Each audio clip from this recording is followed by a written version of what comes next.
अस्सलाम वालेकुम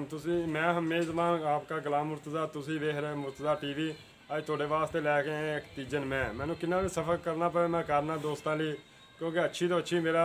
जेन है भी दोस्तों लिए अच्छी तो अच्छी चीज़ लैके आया अज झोटी ले आए हैं तीजन तुहानू दिखाने मेरा कैमरामैन झोटी तुहानू दिखाया था कैमरामैन साहब झोटी दिखाओ तसल्ली नाल कैमरामैन साहब सोहने सिंह ने जी छोटे छोटे सिंह ने कुंडे सिंह ने देखो जी छोटे छोटे बिल्कुल छोटे छोटे सिंह ने चिट्टा उत्ते मत्था है थोड़ा जहा दूजी अखा सफेद ने एक घड़ी दी मैं कैमरामैन साहब थलो थान भी दिखाओ माशाल्लाह जी मुठ भर थान ने गिठ गिठ का विरल है तुम देख रहे चारे थन बराबर है हाँ जी कैमरामैन साहब इधर भी आओ इधर दिखाओ इधरली साइड पहले इधरली साइड दिखाओ पहले भैया दर्दी खरे टीके लाने वाले आ गए पिछो ला कैमरा मैन साहब पिछो ला ये देखो कट्ठी पर कर दी चल मैं फाड़ लेना सीट मार दी नहीं ना नहीं इतने चली इतने चली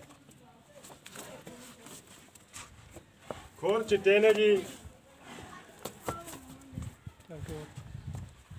मैं तो लेना पिछो ला कैमरामैन साहब पिछो ला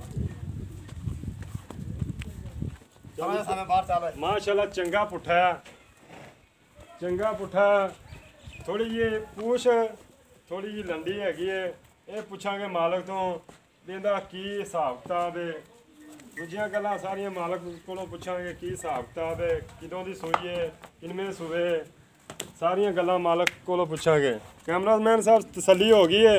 पूरी मैं एक बार उत्तों विखा पूरी मैं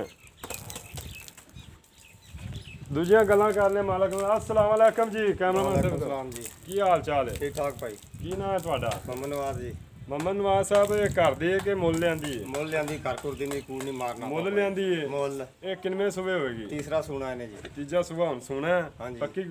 ਛੋਟੀ ਵਾਲੀ ਪੱਕੀ ਗੱਲ ਹੈ ਛੋਟੀ ਵਾਲੀ ਗੱਲ ਹੈ ਅੱਛਾ ਭਾਈ ਨਮਾਜੇ ਦੁੱਧ ਕਿੰਨਾ ਦੇ ਰਹੀ ਹੈ 13 ਤੋਂ 14 ਕਿਲੋ ਚਵਾ ਕੇ ਦੇ ਚਵਾ ਕੇ ਦਿਆਂਗਾ ਦੋ ਟਾਈਮ ਦੀ ਦੋ ਚਵਾਈ ਟਾਈਮ ਅਸੀਂ ਚਵਾ ਕੇ ਕਰਨੀ। ਭਾਵੇਂ ਚਾਰ ਟਾਈਮ ਚਵਾਈ ਕਰੇ ਅਸੀਂ ਹੁਣ ਸ਼ਾਮੀ ਦੀ ਚਵਾਈ ਦੋ ਟਾਈਮ ਕਰਿਆ ਜੇ ਚਾਰ ਟਾਈਮ ਕਰਿਆ ਜੇ ਅੱਛਾ ਭਾਈ ਨਮਾਜ ਦਾ ਉੱਤੋਂ ਗਰਮੀ ਬੜੀ ਹੈ ਤੇ ਭਾਦਰੋਂ ਦਾ ਮਹੀਨਾ ਹੈ ਅੱਛਾ ਤੇ ਕੋਈ ਪਿਆਰ ਵਾਲਾ ਮੁੱਲ ਪਿਆਰ ਦਾ 240 ਯਾਰ ਮੌਸਮ ਵੇਖ ਉਹ ਮੌਸਮ ਵੇਖਿਆ ਮਾਝ ਨੂੰ ਮੌਸਮ ਕੋਈ ਨਹੀਂ 2,40,000 ਮੁੱਲ ਹੈ ਮਾਝ ਦਾ ਯਾਰ ਸਾਡੇ ਮੂੰਹ ਵੱਲੇ ਵੇਖ ਸਾਡੀ ਦੀਦ ਚਲੋ ਤੁਹਾਡੇ ਮੁੱਲ ਤੁਹਾਡੀ ਦੀਦ ਕਰ ਦਿਆਂਗੇ ਵਿੱਚ ਜਿਹੜੀ ਕਿੰਨੀ ਕਰਾਓਗੇ ਕਰੇਗਾ? ਜਿਹੜੀ ਕਰਾਓਗੇ ਕਰਾ ਦੱਸ ਲਾਂਗੇ ਨਾ ਯਾਰ ਜਿਹੜੀ ਕਰਾਓ ਤੇ ਕਰ ਲਾਂ ਕੋਈ ਲਾਭ ਪਤਾ ਲੱਗੇਗਾ ਫੇਰ ਹੀ ਹੁਣ ਕਰ ਨਾ 10,000 ਰੁਪਏ ਛੱਡ ਦਿਆਂਗਾ 10,000 ਅਸੀਂ ਹੋਰ ਵੀ ਕਰਾਣਾ ਪਿਆਰ ਉਹ ਮੁੰਡਾ ਹੋਰ ਬਾਅਦ ਦਾ ਪਤਾ ਜਦੋਂ ਮੇਰੇ ਵਿੱਚ ਵੱਜੇ ਉਹਦੇ ਤਾਂ